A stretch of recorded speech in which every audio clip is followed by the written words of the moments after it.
하나님 주신 말씀 사도행전 2장 1절부터 4절 말씀을 중심으로 성령 강림과 나와의 관계라고 하는 제목으로 함께 은혜를 나누고자 합니다. 장로교 신자들이 신앙 고백하는 웨스트민스터 소요리 문답 제6문에 보면 하나님의 신격에 몇 위가 계십니까? 라고 하는 질문에 하나님의 신격에는 성부, 성자, 성령의 삼위가 계신데 이 삼위는 하나님으로서 본질은 같으시고 권능과 영광도 동등하시다. 이렇게 일러주십니다.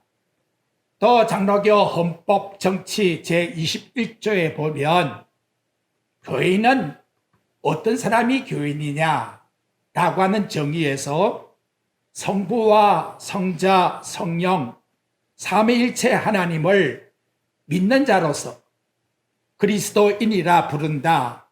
이렇게 되어 있습니다. 즉 삼위일체 중 성령께서 예수님의 부활 후 50일째 되는 날, 성천하신 지 10일째 되는 날에 성도들과 영원히 함께하기 위해서 이 땅에 강림을 하셨습니다. 바로 그 날이 오늘 말씀의 제목같이 성령 강림절이라 이렇게 일러주고 있습니다. 사도행전에 보게 되면 오순절에 성령님이 강림하셨다라고 하는 것을 가장 중요한 사건으로 일러주고 있습니다. 이유는 하나님의 신이 우리 인간 예수를 믿는 자들에게 영원히 떠나지 않고 강림을 하셨기 때문입니다. 그래서 이 오순절이라고 하는 말 50은 헬라어에서 펜테코스트라 이렇게 말하고 있습니다. 무슨 말인가 하면 유대인들에게는 3대 절기를 지키고 있었는데 6월절 제물을 하나님께 바친 다음 날부터 계산해서 49일이 지난 다음 날 50일째 되는 날, 그래서 일순을 10일이라 이렇게 말합니다. 50일이니까 오순이지요. 그래서 오순절이라고 하는 단어가 붙게 된 것입니다. 아울러 다른 칭호로 7 곱하기 7 그러면 49지요. 그래서 77절이라고 하는 말도 쓰고 있는 것입니다. 근데 이 구약의 6월절이라는 절기가 어떤 의미냐? 바울 사도가 고린도전서 5장 17절에 보게 되면 6월절 양, 곧 그리스도의 희생이라 이렇게 말씀해 주고 있다는 거지요. 구약의 유대인들이 6월절을 지켰다는 것은 장차 이 땅에 하나님의 아들이 오셔서 십자가에 죽으실 희생 제물이 되실 날을 예표로 지켰다 하는 것입니다. 그때 예수님이 죽으신 다음 3일 만에 부활하셨지요. 그래서 그날로부터 50일째 되는 날에 성령님께서 이 땅에 임하셨다는 거예요. 예수님이 부활했다는 의미를 뭐라고 성경이 말씀하는가 하면 고린도전서 15장 20절에 보게 되면 주님의 부활을 죽은 자 가운데서 다시 살아 잠자는 자들의 첫 열매가 되셨도다. 주님이 부활하신 것은 이 세상 모든 잠자는 자들의 첫 열매라서 예수님께서 부활하셨다라는 거지요. 그 말은 대표성을 가지고 있다는 거예요. 우리 모든 성도가 예수님처럼 부활할 것인데 첫째 부활하신 분이 누구냐? 그분이 바로 예수님이시다. 그런데 부활하신 그분이 하늘로 승천하셔서 아버지께 천국에서 성령을 보내주셨기 때문에 이제 성령의 강림이라는 것은 이 땅의 모든 구원받을 자, 마치 우리 예수님께서 부활하신 같이 영원한 영생에 부활하실 바로 그 하나님이 원하시는 영적 추수의 출발을 성령님을 통해서 이루기 위하여 이 땅에 오셨다. 이렇게 말씀하고 계시는 겁니다. 주일 이렇게 하면 우리는 주님의 부활을 기념하지요. 아울러 성령님이 이 땅에 강림하신 날, 그래서 성령 강림점도 포함되고 있다는 것을 기억해야 합니다. 근데 중요한 것은 왜 이렇게 오순절 성령 사건이 중요합니까? 라고 물을 때에 이 오순절 성령 강림을 어떻게 믿는가에 따라서 신앙의 색깔과 모습이 상당히 달라지더라라는 거지요. 지금도 어떤 집회에는 성령을 받으라 하는 곳이 있다는 거지요. 그리고 그들은 방언을 못하게 되면 구원을 받지 못한다 하는 말을 하고 있다는 거예요. 하지만 십자가에 죽을 때에 구원받은 강도에게 예수님이 너 방언해라. 그러면 너 나군에 데려가마. 그런 말 하시지 않았다는 거지요. 마치 사람이 성령님을 물건처럼 나눠줄 수 있다고 생각한다면 이는 예수 그리스도 하나님께서 이 땅에 오셔서 속죄사역을 이루신 십자가의 죽음을 못 오가는 행위라는 거예요. 성령님은 바로 성자 하나님이 이 땅에 오셔서 구속사역을 성취했기 때문에 유일회적으로 이 땅에 임하신 바로 하나님의 신이라는 것을 오늘 이 한 시간도 이 사건에서 바르게 알아져야 되겠습니다.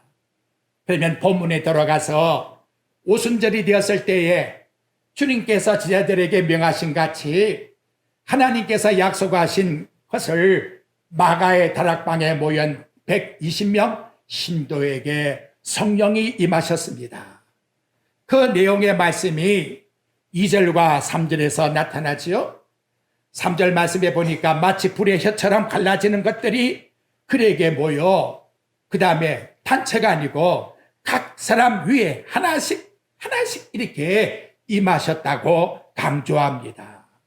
그 결과 그들은 각 나라 다른 말을 가지고 방언을 하게 되었다. 이렇게 4절에서 기록하고 있는 것입니다. 그렇다면 첫째 우리가 꼭 생각할 것은 오순절 120명의 성도가 체험한 성령의 그러한 체험이 올 우리 성도들도 겪어야 될 그런 과정인가. 이걸 성경적으로 고찰을 해보려고 합니다. 신약 성경은 성도라면 누구를 막론하고 성령이 임재한 자가 성령이라고 말씀을 합니다. 성령이 임재하지 아니하면 누구도 성도가 될 수가 없다는 것이지요. 그래서 바울은 고린도전서 3장 16절에서 너희가 하나님의 성전인 것과 하나님의 성령이 너희 안에 계신 것을 알지 못하느냐, 이렇게 책망 가까이 다시 확인해 보라 하는 말씀을 하고 있습니다.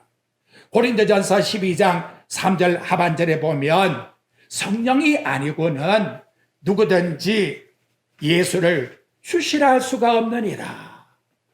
예수님이 하나님이십니다 라고 고백하는 것은 인간의 생각과 지식에 나올 수가 없다는 거지요. 내 마음에 하나님의 성령이 계시지 아니하면 그러한 고백을 할 수가 없다는 것입니다. 하나님의 성령이 죽었던 우리 영혼 속에 임재해서 영혼을 살렸어요. 그래서 새 생명을 얻게 한 겁니다. 그래서 입술에서 나온 것이 뭐냐? 로마서 8장 15절에 보니까 양자의 영을 받아서 하나님을 아빠 아버지라 부르게 해주었다는 거지요. 그리고 예수님이 곧 하나님이십니다 라고 하는 고백을 드리게 했다는 거예요. 그런 실예의 사건이 사도행전 13장 48절에 나오고 있습니다. 이방인들이 듣고 기뻐하여 하나님의 말씀을 찬송하며 그 다음 보면 영생을 주시기로 작정한 자는 다 믿더라 라고 말씀하고 있다는 것이지요. 성령이 어떤 역할을 하고 있습니까? 창세전에 삼위일체 하나님이 저 아목에는 영생을 받아야 돼 이렇게 하나님이 예정하신 그 사람은 성령께서 그 마음에 임재하셔서 예수님이 하나님이시다 이렇게 믿지 않은 구원의 선물을 주시는 분이라고 말씀하고 계신다는 거예요. 바울은 에베소서 1장 13절과 14절에 더 자세하게 일러줍니다. 그 안에서 너희도 진리의 말씀 곧 너희의 구원의 복음을 듣고, 믿음이라는 것은 들어야 생기지요. 즉 그리스도의 말씀을 들어야 믿음이 생기는 거예요. 또 믿어 약속의 성령으로 인치심을 받았으니 이 시간은 따질 수가 없는 거예요. 성령이 우리에게 인치심을 주기 위해서 우리 마음을 감동해서 예수님을 그리스도로 믿게끔 해서 하나님의 자녀로 삼기 위하여 저와 여러분들에게 복음을 듣게끔 해 주었다는 것이지요. 아멘. 얼마나 감사한 말씀입니까? 그래서 저와 여러분은 어떠한 존재냐? 고린도전서 12장 3절에 보면 유대인이나 헬라인이나 종이나 자유인이나 이 계급에 전혀 차별이 없어요. 다 한 성령으로 세례를 받아 한 몸이 되었고 다 한 성령을 마시게 하셨다. 우리에게 성령이 어떤 존재로 와 있는지 우리는 알 수 없지만 우리에게는 다 각자에게 각각 성령이 임하셨다라고 이렇게 말씀을 합니다. 신자라고 하는 존재는 어떤 존재지요?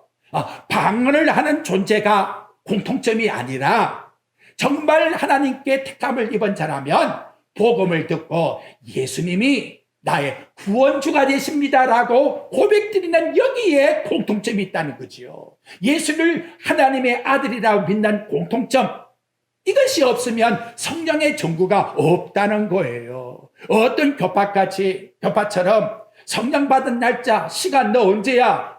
이렇게 따져서 그거 모른다 하면 너 아직도 예수 믿는 사람이 아니야. 이런 어불성설하는 거짓된 말을 하면 안 된다는 거예요. 언제 어느 신지 모르지만 성령이 나를 감동해서 주 예수를 믿으라. 그러면 너와 내 집이 구원을 받으리라고 하는 이 진리의 말씀이 곧 저와 여러분을 구원시켰다는 거예요. 그런데 안타까운 것은 우리 한국교회의 역사를 보면 1970년 중반부터 80년 초에 이르기까지 이 오순절 성령주의가 교회에 돌풍을 일으켰어요. 그래서 예수를 믿으면 구원을 얻지만 성령 받은 것은 아니다. 이렇게 주장을 했어요. 그래서 성령을 받아야 바로 그 사람이 영권이 있고 곧 신자가 되는 것이고 바로 그 자는 다 방언을 하게 되는 것이다. 그래서 방언을 못하는 사람은 천국에도 못 간다. 제가 직접 그런 말을 들었거든요. 죽음을 앞두고서 불안해하고 있는 자에게 깨우쳐 주었습니다. 정말 얼마나 안타까운지요. 더 안타까운 것은 그래서 방언하는 사람과 못하는 신자 사이에 계층을 만들어서 못하는 사람을 업신여기기 시작했다는 거예요. 이게 얼마나 안타까운 말씀입니까? 자, 이제는 성경이 뭐라고 말씀하는지를 살펴보고자 합니다. 본문의 말씀을 보면 오순절 성령 사건으로 말미암아 제자들이 밖에 나아가서 보고 들은 대로 예수께서 그리스도 주가 되심을 전파를 합니다. 그때 사람들이 어떤 반응을 보였을까요? 이제 여러분들 사도행전 2장에 12절 말씀으로 나가보게 되면 사람들의 그 반응이 나와요. 다 놀라며 의혹하며 서로 가로되 이 어찌 일이냐 하며 어떤 이들은 조롱하며 가로되 저희가 새술에 취했다 이렇게 말하고 있다는 것이지요. 예수님을 십자가에 못 박아 죽인 유대인들이 이 예수님의 제자들의 행동을 보니까 도저히 이해가 가지 않는 거예요. 그래서 야, 늘 어떻게 아침부터 술에 취했느냐 하는 말을 쓰고 있다는 거예요. 이때 베드로가 나가서 그들에게 설교한 말씀이 14절 말씀부터 21절에 나타나고 있습니다. 이제 여러분 거기 보면 베드로의 오순절 설교가 14절에 나와요. 베드로가 11사도와 함께 서서 소리 높여 이르되 이렇게 설교를 합니다. 유대인과 예루살렘에 있는 사람들아, 이 일을 너희로 알게 한 것이 내 말에 귀를 기울이라. 때가 제3시니, 그 말은 삼시란 뜻이 아침 9시란 뜻이에요. 오전 9시인데 너희 생각같이 우리가 술 취한 사람이 아니라는 거지요. 그러면 이 일이 왜 벌어졌느냐? 구약에 요엘이라고 하는 선지자가 약속한 그 말씀이 그대로 이루어진 것이다. 그래서 누구든지 주의 이름을 부른 자는 구원을 받으리라 라고 말씀한 사건이 이렇게 예수님이 오심으로 말미암아, 그분이 성령을 보내심으로 말미암아 이루어진 사건이다 라고 말씀하고 있다는 거지요. 그래서 여러분, 요엘서 2장 32절 말씀을 찾아보니까 누구든지 여호와의 이름을 부르는 자는 구원을 얻으리라 이렇게 기록되어 있는데, 그걸 베드로 사도는 누구든지 주의 이름을 부르는 자는 구원을 얻으리라 이렇게 설명으로 깨우쳐주고 있다는 거지요. 근데 그 시기가 언제냐? 17절 말씀에 보면 여러분, 하나님이 말씀하시기를, 거기 보니까 언제? 말세에, 이제 앞으로 우리 예수님이 오시면 이런 일이 있겠구나, 그런 뜻이 아니라는 거지요. 베드로 사도는 이 말세라고 하는 말, 우리가 생각할 때에 말세란 말은 세상의 종말을 의미하고 있습니다. 하지만 이 선지자들의 말을 통해서 보게 되면 예수님이 이 땅의 구원사역이 다 이루어지고 그분이 하늘로 올라가셔서 이 땅의 모든 자들을 구원시키는, 그래서 출수의 때의 출발점, 출수의 시기를 말세, 종말이라고 하는 단어로 표현을 하고 있다는 거죠. 그러면 그 종말에는 어떤 사건이 벌어지느냐? 18절에 말씀하지요. 거기 그때의 종말에는 내가 내 영을 남종과 여종에게 부어주더니 그들이 예언을 할 것이다 라고 말씀을 하고 있습니다. 그럼 여러분, 이 예언을 한다고 하는 이 말을 누가 먼저 했느냐? 그래서 베드로 사도가 이 내용에 대한 제일 중요한 인물을 다윗을 들어서 설명을 해주고 있는 겁니다. 여러분, 이제 29절의 말씀에 한번 가보십시오. 베드로 사도가 다윗이 어떻게 말했는가에 대한 내용을 자세하게 설명을 해줘요. 형제들아, 내가 조상 다윗에 대해서 담대히 말할 수 있느니, 왜? 다윗이 죽어 장사되어서 그 무덤이 우리에게까지 있지 않느냐? 다윗의 무덤이 있다는 거지요. 근데 그분은 누구냐? 30절에 보니까 왕이라 표현하지 않고 누구라? 선지자라고 이렇게 표현을 하고 있다는 것이지요. 왜 그랬느냐? 하나님이 이미 맹세하게 하사 그 자손 중에 한 사람을 그 위에 앉게 하리라 이렇게 일러주었다는 거지요. 그래서 그분은 31절에 보십시오. 예수님이 오시기 1000년 전의 사람이에요. 그런데도 다윗은 어떻게 했다? 오실 그 예수님을 향해서 미리 본고로, 참 놀랍잖아요. 그러니까 그 만왕경의 춤을 다 이렇게 땡기듯이 1000년 뒤에 일어날 사건을 다윗은 이미 보고 있었다는 거지요. 그리스도의 부활을 말하되, 이거 봐요, 그가 음부의 버림이 되지 않고 그의 육신의 썩임을 당하지 아니리라 하더니 이 예수를 누가? 하나님이 부활시켰다, 여기에 대한 정인이다 그 말이에요. 그런데 부활로 끝나는 것이 아니고 33절에 보니까 하나님께서 오른손으로 예수님을 높이셔서 그가 약속하신 성령을 아버지께 받아서 너희의 보고 듣는 이것을 부어 주었느니라 이렇게 말씀하고 있다는 것이지요.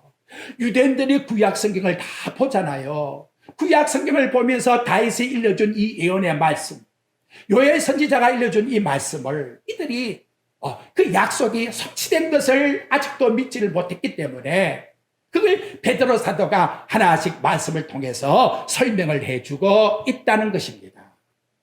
이제 두 번째로 드리고자 하는 말씀은, 그렇다면 예수님은 성령 하나님께 대해서 뭐라고 이 땅에서 말씀하셨을까? 요한복음 14장 16절부터 17절 말씀의 내용에 보면, 첫째, 내가 아버지께 구하겠으니 이렇게 말씀을 합니다. 성령님은 오직 예수님께서 성천하셔서 아버지께 구해야만 오실 분이라고 일러주고 있다는 거예요. 그 다음 성령님은 너희에게 주사 영원토록 너희와 함께 있어, 이렇게 말씀을 합니다. 오순절에 성령이 강림했다는 말은 예수 믿는 저와 여러분에게 영원토록 떠나지 않기 위해서 임재하신 신이라고 말씀하고 있다는 거지요. 그 다음 세 번째, 이 성령님은 진리를 증거하는 분이다 라고 이렇게 말씀하고 있습니다. 진리가 누구지요? 곧 예수 그리스도의 말씀을 증거하는 분이라고 일러주고 있다는 거예요. 성령 받아라 하고 툭 해서 성령 받는 게 아니라는 거예요. 하나님의 말씀이 선포되어져서 그 말씀 속에서 진짜 예수님이 하나님이시구나 하는 걸 깨닫게 해서 그 진리이신 그리스도를 믿게 하는 역할이 성령님이 하시는 것이라고 예수님이 말씀해 주고 있다는 거지요. 아울러 성령님은 우리에게 임재하셔서 함께 있다고 하니 저는 이 말씀을 설교 준비하다가 참 놀랍다. 도저히 이해할 수가 없다. 왜? 우리의 인간이라는 것은 몸과 영혼이 결합되어 있잖아요. 예수님이 이 세상에 오셔서 참 인간이신데 참 하나님과 이렇게 결합되어 있잖아요. 그걸 누가 설명하겠습니까? 여러분이 인간의 몸과 영혼이 결합되어 있다는 걸 어떻게 설명하겠어요? 보입니까? 느껴집니까? 어떻게 이지적으로 알 수가 있습니까? 그런데 성경은 뭐라고 우리에게 말씀합니까? 오늘 주신 말씀같이 요한복음 16장 13절에 보면 영원토록 너희와 함께 있으리라. 너희와 예수 믿는 자들과 영원토록, 마치 예수님의 몸에 신성과 인성이 결합된 것처럼 우리 인간의 몸과 영혼이 결합된 것처럼 저와 여러분은 알지를 못합니다. 이해할 수가 없어요. 하지만은 그분과 나는 떨어질 수 없는 불가분리의 연합 속에 나와 여러분이 있다. 이걸 믿으셔야 합니다. 제 말이 아니고 하나님의 말씀이기 때문에. 그렇다면 가짜 영이 뭘까요? 무엇이 가짜일까요? 요한일서 4장 2절과 3절에 보면 예수님께서 육체로 이 땅에 와서 왔다는 것을 신하지 않는 자는 가짜 영이다, 즉 그리스도다, 이렇게 말씀하고 있다면 저와 여러분이 이걸 인정하지 않는다면 가짜 교인이라는 거예요. 적어도 나는 하나님의 신과 결합되어 있는 자다.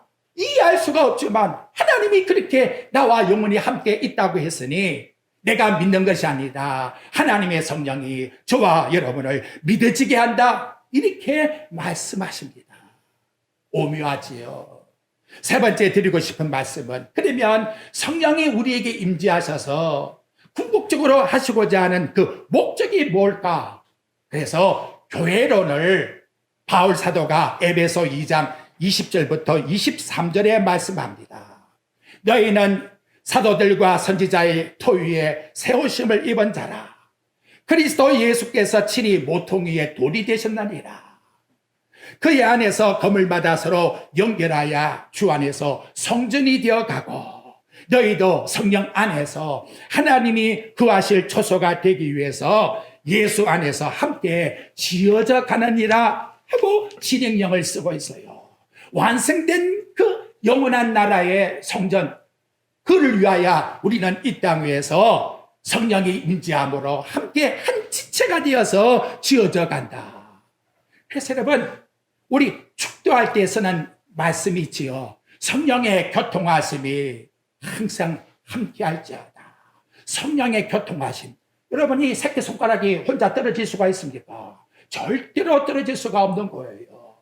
하나님의 성령이 각각 우리에게 임해서 그리스도께 붙어있는 지체가 된 거예요. 한 몸이 되었다는 거지요. 이런 지체가 되었다는 첫 번째 테이프를 누가 끊었느냐? 공식적으로 하나님이 성령을 이 땅에 보내주심으로 말미암아 이루어졌다라고 선언한 날이 오순절 성령 강림절이라, 이렇게 일러주고 있는 거예요.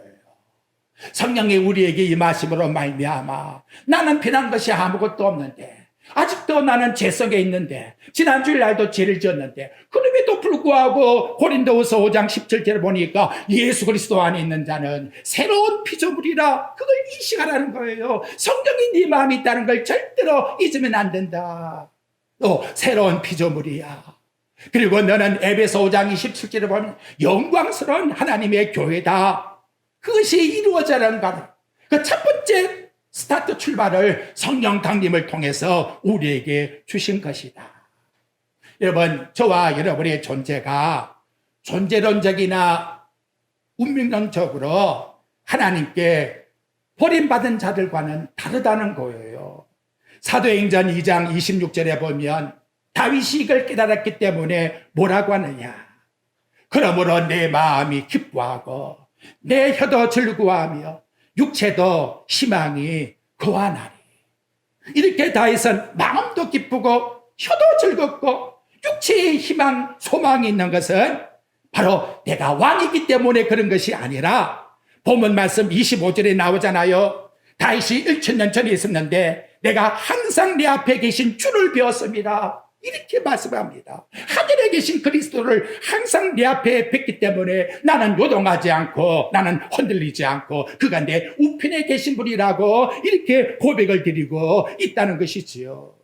저와 여러분이 기뻐할 것은 이 땅에 뭐 때문에 그것이 아니라 성령님을 보내주셔서 내 마음에 계시기 때문에 나는 새로운 피조물이요 하나님의 자녀라고 하는 그러한 하나님의 은총을 우리에게 입혀주었기 때문에 예수 그리스도 안에서 다윗 자손만 기뻐함이 아니라 모든 자가 다 함께 기뻐하자고 시편 16장 3절에서 땅에 있는 성도는 존귀한 자라고 모든 즐거움이 함께 있다라고 다윗이 고백하고 있다는 것입니다. 여러분, 이 한 시간도 우리 다시 생각해 봅시다. 나의 진정한 행복이 무엇일까? 아, 나는 목사니까? 아니면 세상에서 남이 받지 못한 모든 걸 다 받았으니까? 전혀 세상 것과는 관계가 없어요. 우리에게 진정한 행복이라는 것은 하나님 앞에서 성령을 내게 주셨기 때문에 내가 하나님의 자녀가 되었다는 거. 그러니까 우리는 아무것도 자랑할 것이 없다는 것이지요. 이같이 부족한 죄인들에게 하나님께서 성령을 주어서 바로 예수님이 나의 구주로 섬기고 영원한 천국에 갈 수 있는 영생을 주었으니 이보다 더 큰 행복이 어디 있나 말이지요.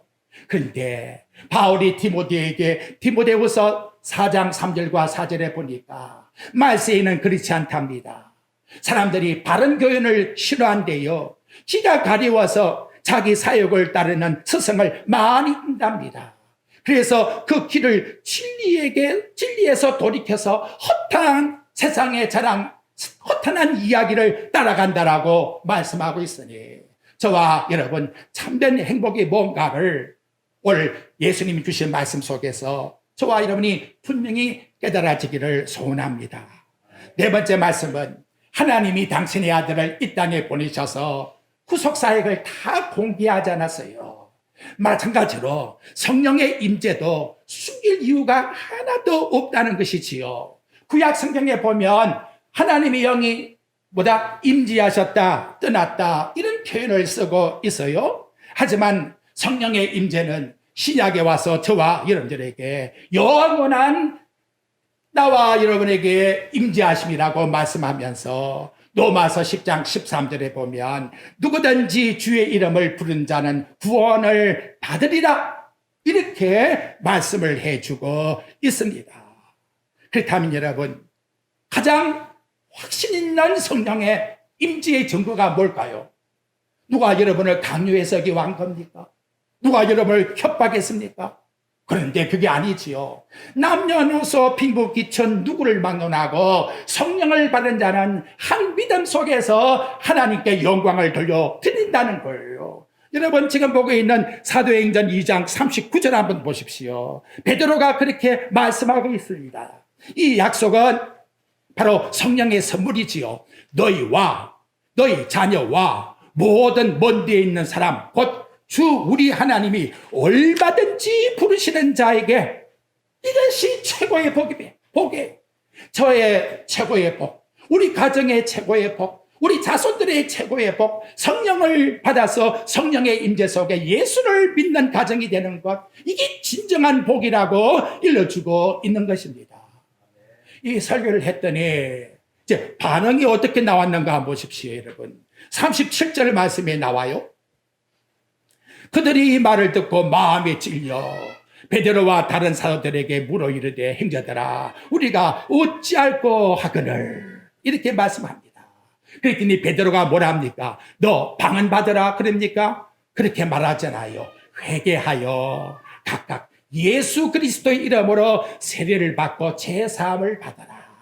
예수 그리스도를 믿는 것, 이것이 가장 중요한 포인트라는 것이지요. 이것이 여러분 성령 받은 자가 고백을 드릴 수가 있는 것입니다. 여러분, 세상에 가장 불쌍한 운명이 뭘까요? 창세기 6장 3절에 나옵니다. 여호와께서 가라사대 나의 신이 영원히 사람과 함께 하지 아니하리라. 이는 그들이 육체가 됨이라. 나의 신이 사람과 영원히 함께 하지 않는다고 했으니 결국은 홍수로 심판을 받을 존재라, 이렇게 말씀하잖아요. 성령님이 내 마음에 임재한 존재가 아니게 되면 어떤 결과라고요? 결국은 하나님 앞에 심판받을 지옥 갈 존재가 된다는 것이지요. 이게 얼마나 엄청난 형벌입니까? 그런데 하나님의 영이 우리의 마음에 계시게 되면 저와 여러분을 어느 정도 보장하느냐? 여러분, 어느 정도 보장한다고 생각합니까? 로마서 8장 9절 말씀의 내용에 보게 되면, 만일 너희 속에 하나님 영이 거하시면 너희가 육신에 있지 않고 영이 있나니 누구든지 그리스도의 영이 없으면 그리스도의 사람이 아니라고 딱 하나님께서 말씀으로 일러주고 계십니다. 자, 그렇다면 영원히 함께 계시는 그 성령님을 이제 우리 결론적으로 한번 저와 여러분 자신들 한번 대입을 해서 적용을 해 보십시오. 너무나 오묘해요. 앞서 말씀드린 것처럼 예수 그리스도께서 신성과 인성이 결합된 것처럼, 우리 인간이 몸과 영혼이 결합되어 있는 것처럼 성령님이 저와 여러분에게 와 계신다는 것은 곧 성령님과 저와 떨어질 수 없는 부갈구의 관계 속에서 영원히 함께 하신다는 거지요. 그걸 로마서 8장 11절에서 뭐라고 표현하고 있느냐? 예수를 죽은 자 가운데서 살리신 이의 영, 성령이 너희 안에 계시면 그리스도 예수를 죽은 자 가운데서 살리신 이가 성부 하나님이 너희 안에 계시는 그의 영, 성령으로 말미암아 너희 죽을 몸도 죽은 게 아니에요, 여러분. 살리신다는 거예요. 그래서 우리는 잠을 잔다라고 하는 표현을 쓰고 있는 것이지요. 너무나 오묘한 것은 제 말이 아니에요. 바울은 어떻게 표현하고 있는가 하면 고린도전서 14장 15절에 여러분이 한번 가보십시오. 주변에 없을 겁니다. 내가 영으로 기도하고 마음으로 기도하며 내가 영으로 찬송하고 마음으로 찬송하리니. 영으로 기도하고 영으로 찬송한다. 도저히 이해할 수가 없는 거예요. 근데 성령이 나와 함께 있다고 하는 그 자체를 믿고 인식하는 자는 얼마든지 교제할 수가 있는 것이지요. 여러분, 여러분의 마음의 생각과 지금 뭐예요? 교제할 수 있잖아요. 마찬가지로 우리는 입으로 고백하지 않아도, 입술로 고백하지 않아도 얼마든지 하나님 영과 대화를 나눌 수가 있다는 것이지요. 이거 얼마나 오묘한 말씀의 내용입니까? 정말 신비로운 사건을 우리들에게 일러주고 있어요. 바로 이런 내용에서 예수님이 또 이런 말씀을 해요. 요한복음 10장 34절과 35절에 보면 예수께서 이르시되 너희 율법에 기록된 바 내가 너희를 신이라 하노라. 하나님이 우리를 가르쳐서 신이라고 말씀했다는 것이지요. 성경은 폐하지 못하나니 하나님의 말씀을 받은 사람들을 신이라고 하였느니라. 제 말이 아니고 예수님이 그렇게 말씀을 했다는 거지요. 예수님과 하나님과 똑같은 일체의 신이란 그런 말이 아니지요. 하나님의 자녀라고 하는 양자로 삼아주었다는 것은 떨어질 수가 수가 없는 불가분리의 관계에 있는 연합 속에 있다는 거지요. 예수님이 나는 포도나무요 너희는 가지라고, 가지가 포도나무에 붙어서 열매를 맺는 것처럼 떨어질 수 없는 관계 속에 저와 여러분이 있다는 거지요. 여러분, 성도가 내 자신의 생명을 포기하겠다, 자신의 운명을 결정하겠다, 만약 이런 마음을 품는다는 것은 하나님의 영이 나를 주관하고 있다는 사실을 전혀 모르고 있다는 것입니다. 성도의 운명은 내가 주관하는 게 아니에요. 내 속에 함께 와 계시는 성령께서 나를 이끄시고 인도하시고 주장하시는 것입니다. 그리고 성령의 강림은 모든 성도가 성령 안에서 하나님이 거하실 처소로 한 지체로서 완성되는 목표를 가지고 있는 거예요. 우리는 다 같이 하나님 앞에 거룩한 하나님의 교회로 세워질 영광스러운 교회의 목표를 가지고 지체로서 하나님의 성령께서 움직이고 계신다는 것을 기억해야 합니다. 성령님이 저와 여러분의 마음에 계시기 때문에 죄를 멀리하게 합니다. 거룩함을 사모하게 합니다. 의에 줄이게 합니다. 열심을 품고 주를 섬기게 합니다. 보다 더 하나님이 기뻐하시는 뜻이 무엇일까? 그걸 분별해서 바로 그리스도에 닮는 인격으로 나아가게 하는 것이지요. 그래서 성령의 열매는 갈라디아서 5장 22절과 23절에 보면 사랑과 희락과 화평과 인내와 자비와 양성과 충성과 온유와 절제라고 우리에게 일러주고 있습니다. 이 한 시간 참 오묘합니다. 성령님이 나에게 어떻게 와 계시는지 우리는 표현할 수가 없지요. 하지만 우리는 다 그리스도 안에서 서로가 연합되어 있기 때문에 서로가 교통하지 않을 수가 없다는 거예요. 그 안에서 그리스도의 몸된 교회를 세워나가는 그런 지체로서 저와 여러분이 교통하면서 하나님께 영광 돌려드리는 예비를 드리는 존재가 되었으니 이제는 서로 사랑 안에서 오직 주님만을 그리스도로 섬기는 나와 여러분의 삶이 꼭 되시기를 주 예수 그리스도의 이름으로 축복드립니다.